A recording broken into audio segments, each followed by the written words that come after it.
सत श्री अकाल। तुसीं देख रहे हैं पंजाब मेल यूएसए टीवी। मैं वरुण कौर मान। खबरां दे बुलेटिन दे विच तुहाडा स्वागत। खबरां दे बुलेटिन दे स्पॉन्सर ने रियल्टर गुरजतिंदर सिंह रंधावा। इन्हां तों हर तरीके की प्रॉपर्टी खरीदी वेची जा सकती है। इन्हां दे फोन नंबर तुसीं स्क्रीन ते देख सकते हो। ते हुण पेश ने पहलां सुर्खियां।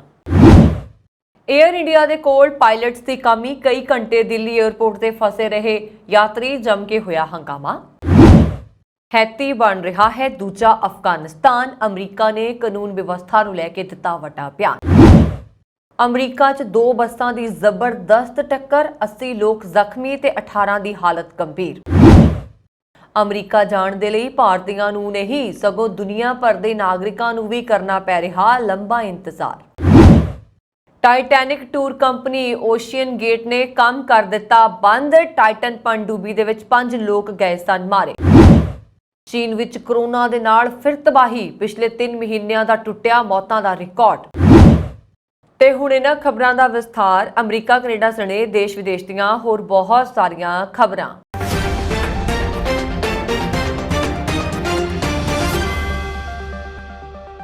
दिल्ली तो कोलकाता जाण वाली एयर इंडिया की फ्लाइट विच पायलटां दे ना होण कारण 182 यात्री इंदिरा गांधी अंतरराष्ट्रीय हवाई अड्डे ते 4 घंटिया तक फसे रहे। एयर इंडिया की फ्लाइट ने बुधवार रात नूं 9 वजे भारतीय समय के मुताबिक कोलकाता लई दिल्ली तो उड़ान भरनी सी। यात्रियों नूं शाम 6:04 ते SMS ਅਤੇ ईमेल ते सूचना मिली कि फ्लाइट 2 घंटे की देरी नाल चलेगी, मतलब कि रात 11 बजे रवाना होएगी। सब नूं हैरानी उस समय हुई जदों प्रक्रिया तहत यात्रियों नूं रात 11 बजे फ्लाइट विच बिठाया गया। फ्लाइट विच बैठण तो बाद यात्री उम्मीद कर रहे सन कि हुणे पायलट उड़ान बारे दसेगा, पर अजिहा कुछ नहीं होया। फ्लाइट विच बिठाउण तो बाद भी यात्रियों नूं काफ़ी देर तक उड़ीक करनी पई। यात्रियों नूं जाण के हैरानी हुई कि फ्लाइट विच दोहां पायलट्स तो कोई भी फ्लाइट च अजे तक चढ़िया नहीं है, क्योंकि कोई पायलट उदों तक आया ही नहीं सी। जदों यात्रियों ने पूछा कि फ्लाइट उड़ान कदों तक भरेगी तां उत्थे मौजूद जिहड़े अधिकारी सी उन्होंने दस्सिया कि पायलट रस्ते च ने ते थोड़ी देर तक पुजणगे। उस समय रात के करीब 12 वज रहे सी। इस तो बाद यात्रियों ने एयरपोर्ट ते हंगामा शुरू कर दिता। जदों ये सब कुछ हो रहा सी तां ज़्यादातर यात्री हवाई जहाज़ तो बाहर आ गए, क्योंकि उन्हों का दम घुटना शुरू हो गया सी। यात्रियों च कई सीनियर नागरिक भी शामिल सन। उन्हां च एक बच्चा भी सी जो बीमार हो गया। अमरीकी कैरेबियन देश हैती की हालत लगातार बिगड़ती जा रही है। कानून व्यवस्था हथों खिसक रही है। असल विच हैती एक बहुत छोटा देश है, पर इत्थे पुलिस मुलाजमां की गिनती आबादी के मुकाबले ना पक्षी साबित हो रही है। अजिहे च अपराधी लगातार कानून व्यवस्था नूं चुनौती दे रहे ने। बच्चियां औरतां दे विरुद्ध जुर्म वध रहे ने। अजिहे च अमरीका के विदेश मंत्री एंटनी ब्लिंकन ने कहा कि हैती की राष्ट्रीय पुलिस नूं कानून व्यवस्था बनाई रखण अते अराजकता वाली स्थिति दे नाल नजिठण दे लई विदेशी बलां की जरूरत है। ब्लिंकन का यह बयान संयुक्त राष्ट्र के उच्च अधिकारियों वालों हैती विच असुरक्षा च वाधे अते स्थिति के संभावित विगड़न की चेतावनी तो बाद आया। विदेश मंत्री ने त्रिनिदाद अते टोबैगो की एक दिन यात्रा दौरान हैती बारे यह बयान दिता है। 3 दिना सिखर सम्मेलन की मेजबानी त्रिनिदाद अते टोबैगो विच कैरीकॉम नामक 15 मैंबरी कैरीबियन वपारक समूह द्वारा की गई। हैती के मुद्दे ते चर्चा करने लई कैरीबियन देशों के नेता लगातार मीटिंग्स कर रहे हैं। कैरीकॉम के प्रधान अते डोमिनिका के प्रधानमंत्री रूजवेल्ट ने कहा कि समूह हैती की अगवाई वाले हल का समर्थन करता है, पर नाल ही अमरीका मदद की भी अपील करता है। पिछले साल अक्तूबर विच हैती के प्रधानमंत्री ने अंतरराष्ट्रीय भाईचारे नूं अपने देश विच विदेशी हथियारबंद बलों की तैनाती नूं रोकण की अपील की सी। अमरीका विखे न्यूयॉर्क सिटी विच 2 बसां विचाले जबरदस्त टक्कर हो गई। इस टक्कर दे विच घट्टो घट 80 लोग जख्मी होए, जिन्हां चों 18 की हालत गंभीर दसी जा रही है। अधिकारियों ने यह जानकारी दी है। अधिकारियों के मुताबिक यह हादसा शाम 7 बजे के करीब वापरिया। BBC की रिपोर्ट के मुताबिक वीरवार शाम नूं डाउनटाउन मैनहट्टन विच डबल डेकर टूर बस ने एक यात्री बस नूं पिछों टक्कर मारी। टक्कर के समय बसां यात्रियों नाल भरियां होईयां सी। यह टक्कर टॉप व्यू साइटसीइंग द्वारा संचालित रात के टूर ते एक सिटी MTA बस और एक टूरिस्ट बस विचकार हुई। वीरवार रात नूं मीडिया नूं संबोधित करते हुए न्यूयॉर्क सिटी फायर डिपार्टमेंट के डिप्टी चीफ पाल ਹੌਪਰ ਨੇ ਕਿਹਾ ਹੈ ਕਿ ਟੌਪ ਵਿਊ ਬੱਸ ਜੋ ਕਿ ਟਾਈਮਜ਼ ਸਕੁਅਰ ਦੇ ਨੇੜੇ ਤੋਂ ਰਵਾਨਾ ਹੁੰਦੀ ਹੈ ਅਤੇ ਐਮਪਾਇਰ ਸਟੇਟ ਬਿਲਡਿੰਗ ਅਤੇ ਬਰੁਕਲਿਨ ਬ੍ਰਿਜ ਵਰਗੀਆਂ ਥਾਵਾਂ ਤੇ 90 ਮਿੰਟ ਦੀ ਯਾਤਰਾ ਕਰਦੀ ਹੈ। ਵਿੱਚ 2 ਡੇਕ ਸਨ ਜਿਸ ਨਾਲ ਬਚਾਅ ਯਤਨਾਂ ਵਿੱਚ ਮੁਸ਼ਕਿਲ ਆਈ। ਬੱਸਾਂ ਦੀ ਟੱਕਰ ਇੰਨੀ ਜ਼ਬਰਦਸਤ ਸੀ ਕਿ ਉਹਨਾਂ ਦੇ ਸ਼ੀਸ਼ੇ ਚਕਨਾਚੂਰ ਹੋ ਗਏ। ਅਧਿਕਾਰੀਆਂ ਨੇ ਦੱਸਿਆ ਕਿ ਕੁਝ ਲੋਕਾਂ ਨੂੰ ਗੰਭੀਰ ਸੱਟਾਂ ਲੱਗੀਆਂ। ਉਹਨਾਂ ਨੇ ਇਹ ਵੀ ਕਿਹਾ ਕਿ ਇਹ ਪਤਾ ਲਗਵਾਉਣਾ ਬਹੁਤ ਜਲਦਬਾਜ਼ੀ ਹੋਏਗੀ ਕਿ ਟੱਕਰ ਕਿਸ ਕਾਰਨ ਹੋਈ। BBC ਨੇ ਹੌਪਰ ਦੇ ਹਵਾਲੇ ਨਾਲ ਕਿਹਾ ਹੈ ਕਿ ਲੋਕਾਂ ਨੂੰ ਬਚਾਉਣ ਦੇ ਲਈ ਰੱਸੀਆਂ ਅਤੇ ਪੌੜੀਆਂ ਦੀ ਵਰਤੋਂ ਕੀਤੀ ਗਈ ਅਤੇ FDNY ਅਧਿਕਾਰੀਆਂ ਨੇ ਸੰਭਾਵਤ ਸੱਟਾਂ ਲਈ 63 ਹੋਰ ਲੋਕਾਂ ਦਾ ਮੁਲਾਂਕਣ ਕਰ ਰਹੇ ਸੀ। ਵੀਰਵਾਰ ਰਾਤ ਬੱਸਾਂ 21ਵੇਂ ਅਤੇ ਪਹਿਲੇ ਐਵਨਿਊ ਦੇ ਚੁਰਾਹੇ ਦੇ ਨੇੜੇ ਹਾਦਸੇ ਵਾਲੀ ਥਾਂ ਤੇ ਖੜੀਆਂ ਰਹੀਆਂ। ਦੁਨੀਆ ਭਰ ਦੇ ਲੋਕਾਂ ਵਿੱਚ ਅਮਰੀਕਾ ਜਾਣ ਦਾ ਰੁਝਾਨ ਲਗਾਤਾਰ ਵੱਧ ਰਿਹਾ। ਇਸ ਦੇ ਨਾਲ ਹੀ ਅਮਰੀਕਾ ਜਾਣ ਦੇ ਇੱਛੁਕ ਵੱਖ-ਵੱਖ ਦੇਸ਼ਾਂ ਦੇ ਲੋਕਾਂ ਲਈ ਵੀਜ਼ਾ ਇੰਟਰਵਿਊ ਲਈ ਇੰਤਜ਼ਾਰ ਲੰਬਾ ਹੁੰਦਾ ਜਾ ਰਿਹਾ। ਅਮਰੀਕਾ ਪ੍ਰਤੀ ਦੁਨੀਆ ਭਰ ਦੇ ਲੋਕਾਂ ਦੀ ਦੀਵਾਨਗੀ ਦਾ ਇਹ ਆਲਮ ਹੈ ਕਿ ਕੈਨੇਡਾ ਦੇ ਲੋਕਾਂ ਨੂੰ ਅਮਰੀਕਾ ਦਾ ਵਿਜ਼ਿਟਰ ਵੀਜ਼ਾ ਹਾਸਲ ਕਰਨ ਦੇ ਲਈ ਇੰਟਰਵਿਊ ਲਈ 2 ਸਾਲ ਤੱਕ ਦੀ ਉਡੀਕ ਕਰਨੀ ਪੈ ਰਹੀ ਹੈ, ਜਦਕਿ ਭਾਰਤ ਅਤੇ ਪਾਕਿਸਤਾਨ ਦੇ ਲੋਕਾਂ ਨੂੰ ਵੀਜ਼ਾ ਇੰਟਰਵਿਊ ਦੇ ਲਈ ਲਗਭਗ 1.25 ਸਾਲ ਅਤੇ ਦੁਬਈ ਦੇ ਲੋਕਾਂ ਨੂੰ 13 ਮਹੀਨੇ ਦਾ ਇੰਤਜ਼ਾਰ ਕਰਨਾ ਪੈ ਰਿਹਾ ਹੈ। ਮਤਲਬ ਸਾਫ਼ ਹੈ ਕਿ ਅਮਰੀਕਾ ਵਿੱਚ ਜਾਣ ਦੇ ਲਈ ਭਾਰਤੀਆਂ ਨੂੰ ਹੀ ਇੰਟਰਵਿਊ ਲਈ ਲੰਬਾ ਇੰਤਜ਼ਾਰ ਨਹੀਂ ਕਰਨਾ ਪੈ ਰਿਹਾ, ਸਗੋਂ ਦੁਨੀਆ ਦੇ ਕਈ ਹੋਰ ਦੇਸ਼ ਨੇ ਜਿਨ੍ਹਾਂ ਦੇ ਨਾਗਰਿਕਾਂ ਲਈ ਇੰਟਰਵਿਊ ਲਈ ਇੰਤਜ਼ਾਰ ਭਾਰਤ ਤੋਂ ਵੀ ਲੰਬਾ ਹੈ। ਅਤੇ ਇਸ ਦਾ ਇੱਕ ਮਤਲਬ ਇਹ ਵੀ ਹੈ ਕਿ ਅਮਰੀਕਾ ਦੇ ਕੋਲ ਥੋਕ ਦੇ ਭਾਅ ਵਿੱਚ ਦੁਨੀਆ ਭਰ ਤੋਂ ਆ ਰਹੀਆਂ ਵੀਜ਼ਾ ਅਰਜ਼ੀਆਂ ਨੂੰ ਪ੍ਰੋਸੈਸ ਕਰਨ ਤੋਂ ਇਲਾਵਾ ਇੰਟਰਵਿਊ ਲਈ ਵੀ ਸਟਾਫ ਦੀ ਕਮੀ ਹੈ, ਜਿਸ ਕਾਰਨ ਇਹ ਇੰਤਜ਼ਾਰ ਲੰਬਾ ਹੋ ਰਿਹਾ ਹੈ। ਇਸ ਨਾਲ ਅਮਰੀਕਾ ਦੇ ਸੈਰ ਸਪਾਟਾ ਰੈਵਨਿਊ ਤੇ ਵੀ ਅਸਰ ਪੈ ਰਿਹਾ ਹੈ। ਅਮਰੀਕਾ ਦੇ ਬਿਊਰੋ ਆਫ ਕੌਂਸਲਰ ਅਫੇਅਰ ਵਿਭਾਗ ਦੇ ਅੰਕੜਿਆਂ ਦੇ ਮੁਤਾਬਕ ਇਸ ਸੂਚੀ ਦੇ ਵਿੱਚ ਸਿੰਗਾਪੁਰ ਦੇ ਲੋਕਾਂ ਦਾ ਇੰਤਜ਼ਾਰ ਸਭ ਤੋਂ ਘੱਟ ਹੈ ਅਤੇ ਇੱਥੋਂ ਦੇ ਨਾਗਰਿਕਾਂ ਨੂੰ ਅਮਰੀਕਾ ਵੀਜ਼ਾ ਹਾਸਲ ਕਰਨ ਦੇ ਲਈ ਕੇਵਲ 42 ਦਿਨਾਂ ਅੰਦਰ ਅਪਾਇੰਟਮੈਂਟ ਮਿਲ ਰਹੀਆਂ ਨੇ, ਜਦਕਿ ਕੋਲੰਬੋ ਦੇ ਲੋਕਾਂ ਨੂੰ 55 ਦਿਨ, ਲੰਡਨ ਦੇ ਲੋਕਾਂ ਨੂੰ 100 ਦਿਨ, ਆਸਟ੍ਰੇਲੀਆ ਦੇ ਨਾਗਰਿਕਾਂ ਨੂੰ 136 ਦਿਨ ਅਤੇ ਨਿਊਜ਼ੀਲੈਂਡ ਦੇ ਨਾਗਰਿਕਾਂ ਨੂੰ 140 ਦਿਨ, ਬੀजिंग ਦੇ ਲੋਕਾਂ ਨੂੰ 127 ਦਿਨ ਦਾ ਇੰਤਜ਼ਾਰ ਕਰਨਾ ਪੈ ਰਿਹਾ ਹੈ। OceanGate Titanic tour company ਨੇ ਕੰਮ ਕਰਨਾ ਬੰਦ ਕਰ ਦਿੱਤਾ। ਉੱਤਰੀ ਅਟਲਾਂਟਿਕ ਦੇ ਵਿੱਚ ਇਸੇ ਕੰਪਨੀ ਦੀ ਟਾਈਟਨ ਪਣਡੁੱਬੀ ਦੇ ਧਮਾਕੇ 'ਚ 5 ਲੋਕਾਂ ਦੀ ਮੌਤ ਹੋ ਗਈ ਸੀ। ਕੰਪਨੀ ਨੇ ਵੀਰਵਾਰ ਨੂੰ ਕਿਹਾ ਕਿ ਉਸਨੇ ਸਾਰੇ ਖੋਜ ਅਤੇ ਵਪਾਰਕ ਕਾਰਜ ਬੰਦ ਕਰ ਦਿੱਤੇ ਨੇ। ਇਸ ਬਾਰੇ ਅਜੇ ਜ਼ਿਆਦਾ ਜਾਣਕਾਰੀ ਨਹੀਂ ਦਿੱਤੀ ਗਈ। ਜ਼ਿਕਰਯੋਗ ਹੈ ਕਿ ਸਾਲ 1912 ਦੇ ਵਿੱਚ ਟਾਈਟੈਨਿਕ ਜਹਾਜ਼ ਬਰਫ਼ ਦੇ ਨਾਲ ਟਕਰਾਉਣ ਤੋਂ ਬਾਅਦ ਸਮੁੰਦਰ ਵਿੱਚ ਡੁੱਬ ਗਿਆ ਸੀ। ਓਸ਼ਨ ਗੇਟ ਕੰਪਨੀ ਦੀ ਪਣਡੁੱਬੀ ਟਾਈਟਨ ਇਸ ਦਾ ਜਹਾਜ਼ ਹੈ ਜਿਹੜਾ ਟਾਈਟੈਨਿਕ ਦਾ ਮਲਬਾ ਦਿਖਾਉਂਦੀ ਸੀ ਔਰ ਪਿਛਲੇ ਸਮੇਂ ਦੇ ਦੌਰਾਨ ਜਦੋਂ ਇਹ ਪਣਡੁੱਬੀ ਗਈ ਤਾਂ ਇਸ ਦੇ ਵਿੱਚ ਵਿਸਫੋਟ ਹੋਇਆ, ਜਿਸ ਦੇ ਕਾਰਨ ਲੋਕਾਂ ਦੀ ਮੌਤ ਹੋ ਗਈ ਸੀ।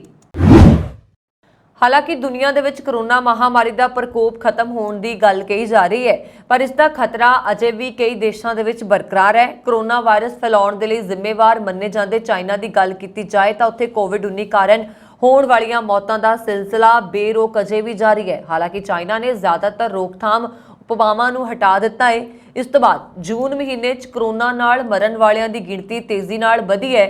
ਚੀਨ ਦੇ ਰੋਗ ਜਗਤ ਅਤੇ ਰੋਕਥਾਮ ਕੇਂਦਰ ਨੇ ਜੂਨ ਮਹੀਨੇ 'ਚ 239 ਲੋਕਾਂ ਦੀ ਮੌਤ ਦੀ ਪੁਸ਼ਟੀ ਕੀਤੀ, ਜੋ ਕਿ ਪਿਛਲੇ 3 ਮਹੀਨਿਆਂ ਵਿੱਚ ਦਰਜ ਕੀਤੇ ਗਏ ਸਭ ਤੋਂ ਵੱਧ ਮੌਤਾਂ ਵਾਲਾ ਮਹੀਨਾ ਬਣ ਗਿਆ। ਚੀਨ ਨੇ ਵੀਰਵਾਰ ਨੂੰ ਦੱਸਿਆ ਕਿ ਕੋਵਿਡ-19 ਨੂੰ ਫੈਲਣ ਤੋਂ ਰੋਕਣ ਦੇ ਲਈ ਪਹਿਲਾਂ ਕਈ ਸਖਤ ਨਿਯਮ ਲਾਗੂ ਕੀਤੇ ਗਏ, ਪਰ ਅਤੀਤ ਵਿੱਚ ਜ਼ਿਆਦਾਤਰ ਰੋਕਥਾਮ ਉਪਾਵਾਂ ਨੂੰ ਹਟਾ ਦਿੱਤਾ ਗਿਆ। ਉਹਨਾਂ ਦੇ ਹਟਾਏ ਜਾਣ ਤੋਂ ਬਾਅਦ ਜੂਨ ਮਹੀਨੇ ਵਿੱਚ ਮੌਤਾਂ ਦੀ ਗਿਣਤੀ ਵਿੱਚ ਵੱਡਾ ਵਾਧਾ ਦਰਜ ਕੀਤਾ ਗਿਆ, ਜੋ ਕਿ 239 ਹੋ ਗਿਆ ਹੈ। ਚੀਨੀ centre for disease control and prevention ਦਾ ਕਹਿਣਾ ਹੈ ਕਿ ਮਈ ਵਿੱਚ 164 ਮੌਤਾਂ ਹੋਈਆਂ ਅਤੇ ਅਪ੍ਰੈਲ ਅਤੇ ਮਾਰਚ ਵਿੱਚ ਕੋਈ ਮੌਤ ਨਹੀਂ ਹੋਈ। ਦੱਸ ਦਈਏ ਕਿ 2020 ਦੀ ਸ਼ੁਰੂਆਤ ਵਿੱਚ ਚੀਨ ਨੇ ਜ਼ੀਰੋ ਕੋਵਿਡ ਰੋਕਥਾਮ ਰਣਨੀਤੀ ਅਪਣਾਉਣੀ ਸ਼ੁਰੂ ਕੀਤੀ ਸੀ। ਜਾਨਾਂ ਬਚਾਉਣ ਦੇ ਲਈ ਖਾਸ ਤੌਰ ਤੇ ਸਖਤ ਲਾਕਡਾਊਨ, ਕੁਆਰੰਟਾਈਨ, ਬਾਰਡਰ ਬੰਦ ਅਤੇ ਲਾਜ਼ਮੀ ਮਾਸ ਟੈਸਟਿੰਗ ਅਹਿਮ ਰਹੇ, ਪਰ ਦਸੰਬਰ ਵਿੱਚ ਕੁਝ ਤਿਆਰੀਆਂ ਤੋਂ ਬਾਅਦ ਉਪਾਵਾਂ 'ਚ ਢਿੱਲ ਦਿੱਤੀ ਗਈ ਅਤੇ ਹਟਾ ਦਿੱਤਾ ਗਿਆ, ਜਿਸ ਕਾਰਨ ਕਰੋਨਾ ਸੰਕਰਮਿਤ ਮਾਮਲਿਆਂ 'ਚ ਆਖਰੀ ਵੱਡਾ ਉਛਾਲ ਆਇਆ, ਜਿਸ ਵਿੱਚ ਲਗਭਗ 60,000 ਲੋਕਾਂ ਦੀ ਮੌਤ ਹੋ ਗਈ। ਚੀਨੀ CDC ਦੇ ਮੁਤਾਬਕ ਇਸ ਸਾਲ ਜਨਵਰੀ ਅਤੇ ਫਰਵਰੀ ਵਿੱਚ ਮੌਤਾਂ ਸਿਖਰ ਤੇ ਸੀ। ਜਨਵਰੀ ਵਿੱਚ 4,273 ਸਿਖਰ ਤੇ ਪਹੁੰਚ ਗਈਆਂ, ਪਰ ਫਿਰ 23 ਫਰਵਰੀ ਨੂੰ ਹੌਲੀ-ਹੌਲੀ ਘਟ ਕੇ 0 ਹੋ ਗਈਆਂ। ਚੀਨੀ ਸਿਹਤ ਅਧਿਕਾਰੀਆਂ ਨੇ ਇਹ ਨਹੀਂ ਕਿਹਾ ਕਿ ਉਹਨਾਂ ਨੂੰ ਰੁਝਾਨ ਜਾਰੀ ਰੱਖਣ ਦੀ ਉਮੀਦ ਹੈ ਜਾਂ ਕਿ ਉਹ ਰੋਕਥਾਮ ਉਪਾਵਾਂ ਨੂੰ ਬਹਾਲ ਕਰਨ ਦੀ ਸਿਫਾਰਿਸ਼ ਕਰਨਗੇ। ਜੂਨ ਵਿੱਚ 2 ਮੌਤਾਂ ਲਾਗ ਕਰਕੇ ਸਾਹ ਰੁਕਣ ਨਾਲ ਹੋਈਆਂ ਸੀ, ਜਦਕਿ ਸੀਡੀਸੀ ਨੇ ਕਿਹਾ ਕਿ ਹੋਰਨਾਂ ਵਿੱਚ ਸ਼ੂਗਰ, ਦਿਲ ਦੇ ਰੋਗ, ਹਾਈ ਬਲੱਡ ਪ੍ਰੈਸ਼ਰ ਸ਼ਾਮਲ ਹੋ ਸਕਦੇ ਨੇ। ਅਮਰੀਕਾ ਦੇ ਰਾਸ਼ਟਰਪਤੀ ਜੋ ਬਾਈਡਨ ਅਤੇ ਪਹਿਲੀ ਮਹਿਲਾ ਜਿਲ ਬਾਈਡਨ ਨੇ ਮੰਗਲਵਾਰ ਸ਼ਾਮ ਨੂੰ ਵਾਈਟ ਹਾਊਸ ਵਾਸ਼ਿੰਗਟਨ ਡੀਸੀ ਵਿਖੇ ਫੌਜੀ ਪਰਿਵਾਰਾਂ ਦੀ ਮੇਜ਼ਬਾਨੀ ਕਰਕੇ ਰਾਜਧਾਨੀ ਵਾਸ਼ਿੰਗਟਨ ਡੀਸੀ ਵਿਖੇ ਸੁਤੰਤਰਤਾ ਦਿਵਸ ਬੜੀ ਧੂਮਧਾਮ ਨਾਲ ਮਨਾਇਆ, ਜਿਸ ਵਿੱਚ ਲਾਈਵ ਸੰਗੀਤ ਦੇ ਨਾਲ-ਨਾਲ ਆਤਿਸ਼ਬਾਜ਼ੀ ਵੀ ਕੀਤੀ ਗਈ, ਜੋ ਇੱਕ ਸ਼ਾਨਦਾਰ ਦੇਖਣਯੋਗ ਪ੍ਰਦਰਸ਼ਨੀ ਸੀ। ਇਹ ਸਮਾਗਮ ਮੰਗਲਵਾਰ ਨੂੰ ਸ਼ਾਮ ਦੇ 5 ਵਜੇ ਦੇ ਕਰੀਬ ਸ਼ੁਰੂ ਹੋਇਆ ਸੀ ਅਤੇ ਸਾਊਥ ਲੌਨ ਤੇ ਸਰਗਰਮ ਡਿਊਟੀ ਅਤੇ ਤਾਇਨਾਤ ਨੈਸ਼ਨਲ ਗਾਰਡ ਫੌਜੀ ਪਰਿਵਾਰਾਂ ਦੇ ਨਾਲ ਵਾਈਟ ਹਾਊਸ ਵਿੱਚ ਮੌਜੂਦ ਸਨ। ਇਸ ਮੌਕੇ ਚੈਪਲੇਨ ਜੌਨ ਦੁਆਰਾ ਕੀਤੀ ਪ੍ਰਾਰਥਨਾ ਤੋਂ ਬਾਅਦ ਪਹਿਲੀ ਮਹਿਲਾ ਰਾਸ਼ਟਰਪਤੀ ਜਿਲ ਬਾਈਡਨ ਨੇ ਵਾਈਟ ਹਾਊਸ ਵਿੱਚ ਫੌਜੀ ਪਰਿਵਾਰਾਂ ਦਾ ਭਰਵਾਂ ਸਵਾਗਤ ਕੀਤਾ ਅਤੇ ਉਹਨਾਂ ਨੂੰ ਸੰਬੋਧਨ ਵੀ ਕੀਤਾ ਸੀ। ਉਹਨਾਂ ਨੇ ਕਿਹਾ ਸੀਗਾ ਕਿ ਤੁਸੀਂ ਬਹਾਦਰ ਹੋ ਅਤੇ ਦਲੇਰ ਹੋ ਅਤੇ ਲਗਭਗ 1% ਅਮਰੀਕੀ ਜਿਨ੍ਹਾਂ ਨੇ ਸਾਨੂੰ ਸਾਰਿਆਂ ਨੂੰ ਸੁਰੱਖਿਅਤ ਰੱਖਣ ਦੀ ਚੋਣ ਕੀਤੀ ਹੈ। ਅਸੀਂ ਤੁਹਾਡੇ ਦੁਆਰਾ ਕੀਤੇ ਗਏ ਦੇਸ਼ ਦੇ ਕੰਮਾਂ ਦੇ ਲਈ ਸਭ ਦੇ ਬਹੁਤ ਧੰਨਵਾਦੀ ਹਾਂ ਅਤੇ ਸਾਡੇ ਵਿਚਾਰ ਵਿਦੇਸ਼ ਵਿੱਚ ਸੇਵਾ ਕਰਨ ਵਾਲਿਆਂ ਦੇ ਨਾਲ ਨੇ। ਰਾਸ਼ਟਰਪਤੀ ਬਾਈਡਨ ਨੇ ਕਿਹਾ ਕਿ ਇਸ ਦਿਨ ਨੂੰ ਫੌਜੀ ਪਰਿਵਾਰਾਂ ਦੇ ਨਾਲ ਮਨਾਉਣਾ ਸਾਡੇ ਲਈ ਸਨਮਾਨ ਵਾਲੀ ਗੱਲ ਹੈ, ਜਿਨ੍ਹਾਂ ਨੂੰ ਰਾਸ਼ਟਰਪਤੀ ਨੇ ਰੀੜ੍ਹ ਦੀ ਹੱਡੀ ਦੱਸਿਆ। ਰਾਸ਼ਟਰਪਤੀ ਨੇ ਕਿਹਾ ਕਿ ਤੁਸੀਂ ਸਾਨੂੰ ਯਾਦ ਦਿਵਾਉਂਦੇ ਹੋ ਲੋਕਤੰਤਰ ਦੇ ਜ਼ਰੂਰੀ ਕੰਮਾਂ ਲਈ, ਜੋ ਸਾਨੂੰ ਹਰ ਪੀੜ੍ਹੀ ਨੂੰ ਇਸ ਨੂੰ ਕਾਇਮ ਰੱਖਣ ਦੇ ਲਈ ਲੜਨਾ ਚਾਹੀਦਾ ਹੈ।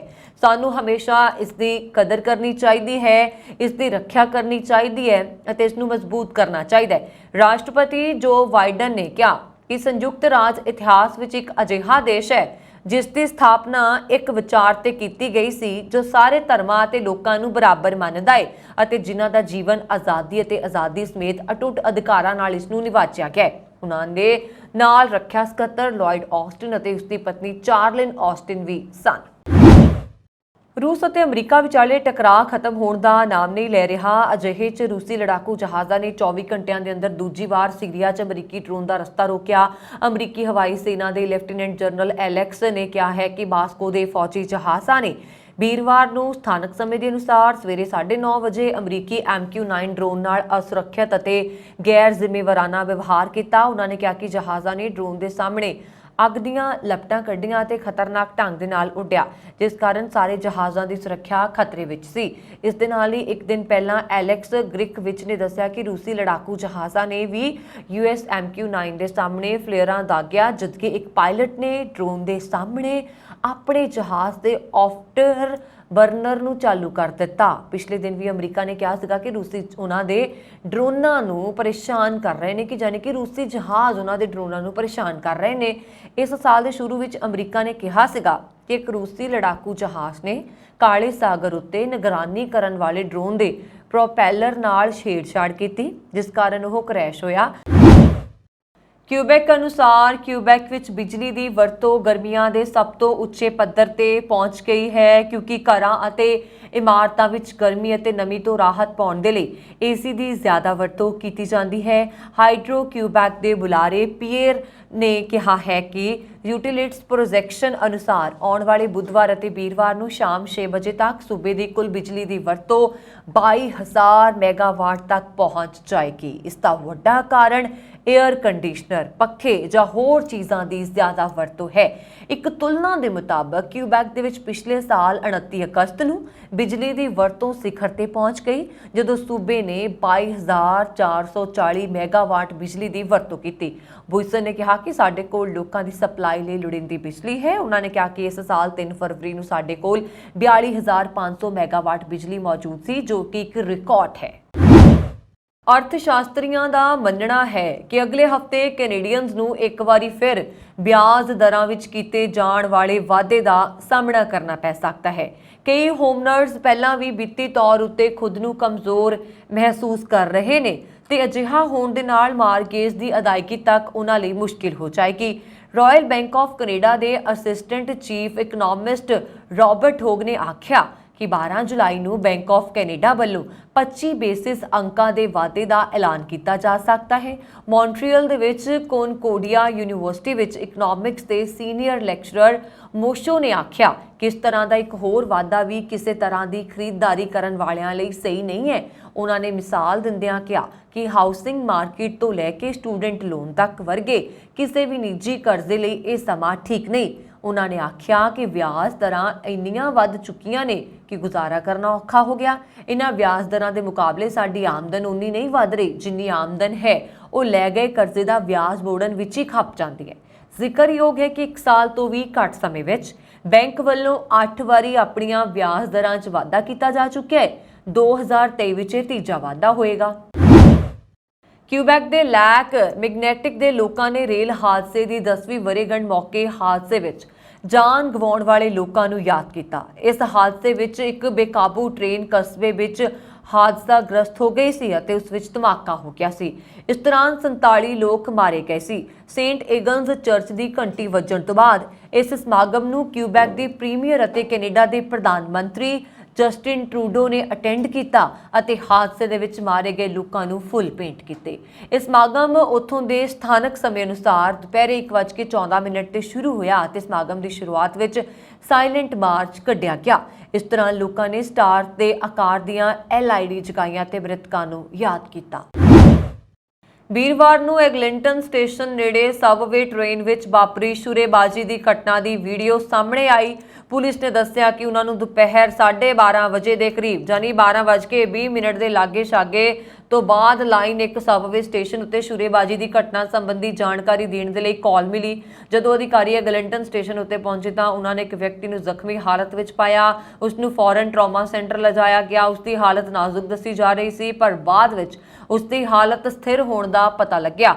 ਵੀਡੀਓ ਵਿੱਚ ਇੱਕ ਵਿਅਕਤੀ ਚਾਕੂ ਲੈ ਕੇ ਦੂਜੇ ਦੇ ਪਿੱਛੇ ਜਾਂਦਾ ਨਜ਼ਰ ਆ ਰਿਹਾ ਹੈ ਤੇ ਬਾਕੀ ਸਬਵੇ ਰਾਈਡਰਸ ਉਸ ਤੋਂ ਪਾਸੇ ਹੋਣ ਦੇ ਲਈ ਇੱਧਰ-ਉੱਧਰ ਭੱਜ ਰਹੇ ਨੇ। ਇੱਕ ਵਿਅਕਤੀ ਇਹ ਆਖ ਰਿਹਾ ਹੈ ਕਿ ਉਸ ਨੂੰ ਮਾਰ ਰਿਹਾ ਹੈ, ਉਹ ਚਾਕੂ ਨੂੰ ਮਾਰ ਰਿਹਾ ਹੈ ਔਰ ਉਹਨਾਂ ਨੇ ਇਹ ਵੀ ਕਿਹਾ ਕਿ ਦੂਜਾ ਵਿਅਕਤੀ ਆਖ ਰਿਹਾ ਹੈ ਹਾਏ ਰੱਬਾ ਮੈਂ ਗੱਡੀ ਤੋਂ ਉਤਰ ਵੀ ਨਹੀਂ ਸਕਦਾ। ਪੁਲਿਸ ਨੇ ਆਖਿਆ ਕਿ ਉਹਨਾਂ ਨੂੰ ਵੀਡੀਓ ਦਾ ਪਤਾ ਹੈ, ਇਹ ਜਾਂਚਕਾਰਾਂ ਇਹ ਵੀਡੀਓ ਮੁਹੱਈਆ ਕਰਵਾਉਣਗੇ। ਦੋਸ਼ੀ ਅਜੇ ਵੀ ਪੁਲਿਸ ਦੀ ਗਿਰਫਤ ਦੇ ਵਿੱਚ ਨਹੀਂ ਆਇਆ। ਪੁਲਿਸ ਵੱਲੋਂ ਜਾਰੀ ਵੇਰਵੇ ਅਨੁਸਾਰ ਉਹ ਬਲੈਕ ਵਿਅਕਤੀ ਹੈ ਜਿਸ ਦਾ ਕੱਦ 5 ਫੁੱਟ 11 ਇੰਚ ਹੈ। ਉਹ ਗੰਜਾ ਹੈ ਤੇ ਉਸਨੇ ਹਰੇ ਰੰਗ ਦੀ ਹੁੱਡੀ, ਕਾਲੀ ਪੈਂਟ ਤੇ ਕਾਲੇ ਤੇ ਸੁਨਹਿਰੇ ਰੰਗ ਦੀਆਂ ਐਨਕਾਂ ਲਾਈਆਂ ਹੋਈਆਂ ਨੇ। ਇੱਥੇ ਇਹ ਜ਼ਿਕਰਯੋਗ ਹੈ ਕਿ ਕੈਨੇਡਾ ਵਿੱਚ ਆਏ ਦਿਨ ਸ਼ੁਰੇਬਾਜ਼ੀ ਦੀਆਂ ਘਟਨਾਵਾਂ ਲਗਾਤਾਰ ਵੱਧ ਰਹੀਆਂ ਨੇ। ਲੋਕ ਸ਼ੁਰੇਬਾਜ਼ੀ ਦੀਆਂ ਘਟਨਾਵਾਂ ਤੋਂ ਤੰਗ ਤੇ ਪਰੇਸ਼ਾਨ ਹੋਏ ਪਏ ਨੇ।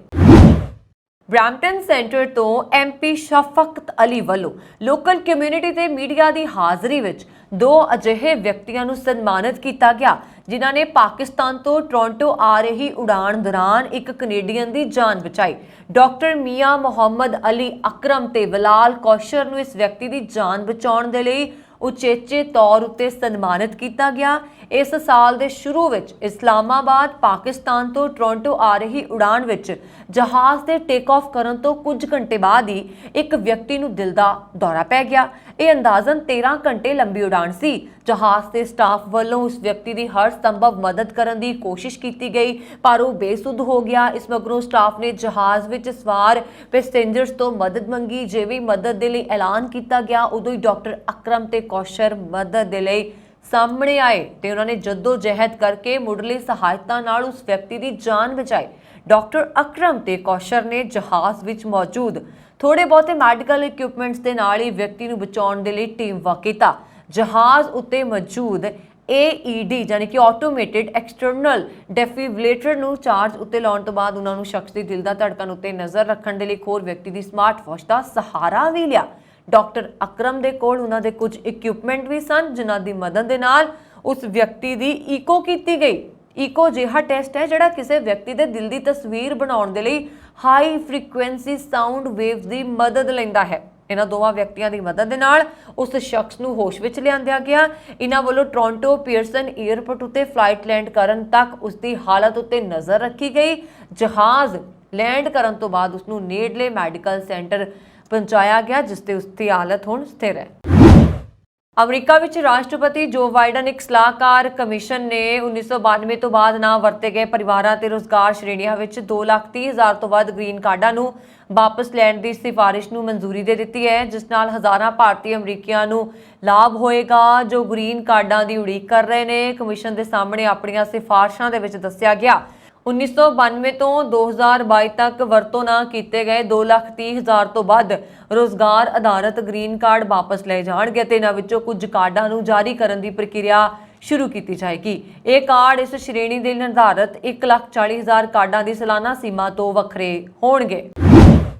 ਰਾਜ ਵਿੱਚ ਮਨੁੱਖੀ ਸਮਗਲਿੰਗ ਦੇ ਕੇਸਾਂ 'ਚ ਹੋ ਰਹੇ ਵਾਧੇ ਅਤੇ ਧੋਖੇਬਾਜ਼ੀ ਦੀਆਂ ਵੱਧਦੀਆਂ ਘਟਨਾਵਾਂ ਦੇ ਮੱਦੇਨਜ਼ਰ ਪੰਜਾਬ ਸਰਕਾਰ ਦੇ ਆਦੇਸ਼ਾਂ ਦੇ ਅਨੁਸਾਰ ਡਿਪਟੀ ਕਮਿਸ਼ਨਰ ਤਰਨਤਾਰਨ ਬਲਦੀਪ ਕੌਰ ਦੇ ਦਿਸ਼ਾ ਨਿਰਦੇਸ਼ਾਂ ਅਧੀਨ ਤਰਨਤਾਰਨ ਸ਼ਹਿਰ ਵਿੱਚ ਪੈਂਦੇ ਲਗਭਗ 35 ਟਰੈਵਲ ਏਜੰਟ ਆਇਲਸ ਕੇਂਦਰਾਂ, ਵੀਜ਼ਾ ਸਲਾਹਕਾਰ ਕੇਂਦਰ ਅਤੇ ਟਿਕਟਿੰਗ ਏਜੰਸੀ ਦੀਆਂ ਚੈਕਿੰਗ ਐਸਟੀਐਮ ਤਰਨਤਾਰਨ ਰਜਨੀਸ਼ ਅਰੋੜਾ ਵੱਲੋਂ ਕੀਤੀ ਗਈ। ਚੈਕਿੰਗ ਦੇ ਦੌਰਾਨ 26 ਕੇਂਦਰ ਬੰਦ ਕੀਤੇ ਗਏ ਅਤੇ ਬੱਚਿਆਂ ਦੇ ਭਵਿੱਖ ਨੂੰ ਧਿਆਨ ਵਿੱਚ ਰੱਖਦਿਆਂ ਇਹਨਾਂ ਚੋਂ 10 ਕੇਂਦਰਾਂ ਨੂੰ 15 ਦਿਨਾਂ ਦੀ ਅਰਜ਼ੀ ਛੋਟ ਦਿੱਤੀ ਗਈ ਹੈ, ਜਿਨ੍ਹਾਂ ਵੱਲੋਂ ਲਾਇਸੈਂਸ ਦੇ ਲਈ ਅਪਲਾਈ ਕੀਤਾ ਹੋਣ ਦਾ ਪ੍ਰੂਫ ਦਿੱਤਾ ਗਿਆ ਅਤੇ ਇਹਨਾਂ ਨੂੰ ਹਦਾਇਤ ਕੀਤੀ ਗਈ ਹੈ ਕਿ ਇਹ ਕੇਂਦਰ 15 ਦਿਨਾਂ 'ਚ ਆਪਣਾ ਲਾਇਸੈਂਸ ਦਾ ਪ੍ਰੂਫ ਜਮ੍ਹਾਂ ਕਰਵਾਉਣ।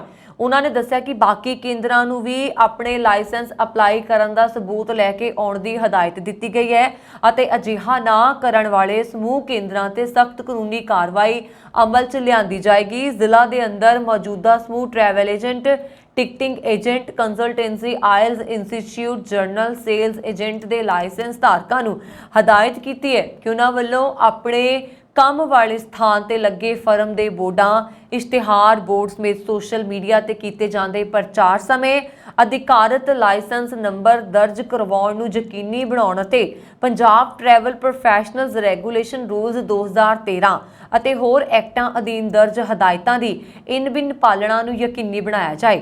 ਹੁਕਮਾਂ ਦੀ ਉਲੰਘਣਾ ਕੀਤੀ ਪਾਈ ਜਾਂਦੀ ਹੈ ਕਿ ਉਹਨਾਂ ਦੇ ਵਿਰੁੱਧ ਨਿਯਮਾਂ ਦੇ ਅਨੁਸਾਰ ਬਣਦੀ ਕਾਨੂੰਨੀ ਕਾਰਵਾਈ ਅਮਲ 'ਚ ਲਿਆਂਦੀ ਜਾਏਗੀ।